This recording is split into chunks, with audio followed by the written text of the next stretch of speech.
On retrouve Patrick Chamoiseau sur son chemin d'école. Il a un peu grandi et maintenant il va à l'école.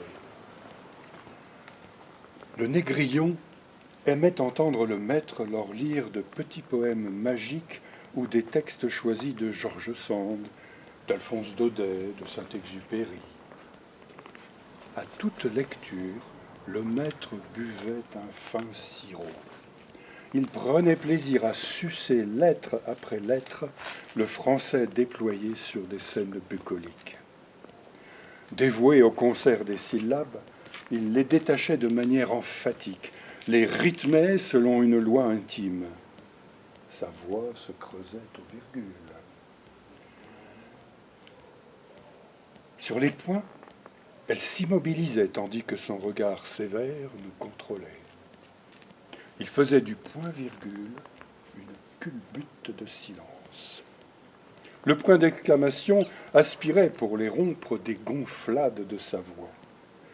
Une mise entre parenthèses le déplaçait de 2 pas sur la gauche, en retrait, avec le ton des apartés.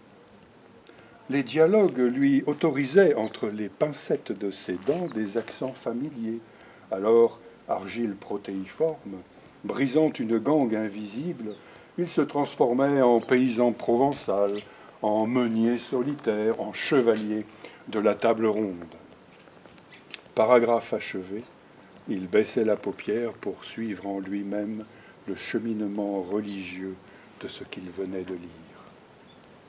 Le maître lisait pour nous, mais très vite emporté, il oubliait le monde et vivait son texte dans un abandon mêlé à de la vigilance.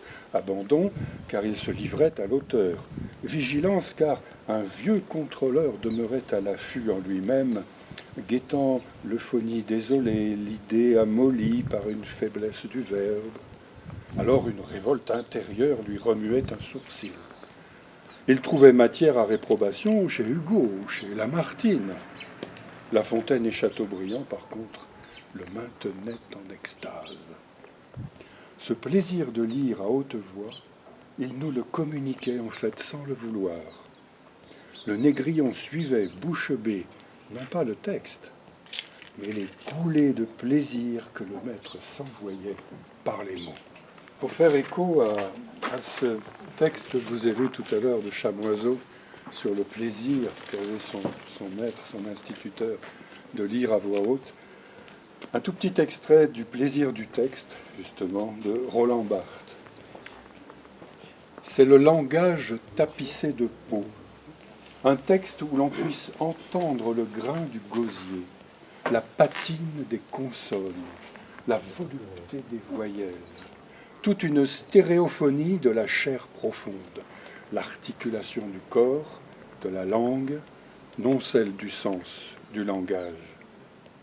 Il suffit que le cinéma prenne de très près le son de la parole, c'est en somme la définition généralisée du grain de l'écriture, et fasse entendre dans leur matérialité, dans leur sensualité, le souffle, la rocaille, la pulpe des lèvres, toute une présence du museau humain. Que la voix, que l'écriture soit fraîche, souple, lubrifiée, finement granuleuse et vibrante, comme le museau d'un animal. Pour qu'il réussisse à déporter le signifié très loin et à jeter, pour ainsi dire, le corps anonyme de l'acteur dans mon oreille.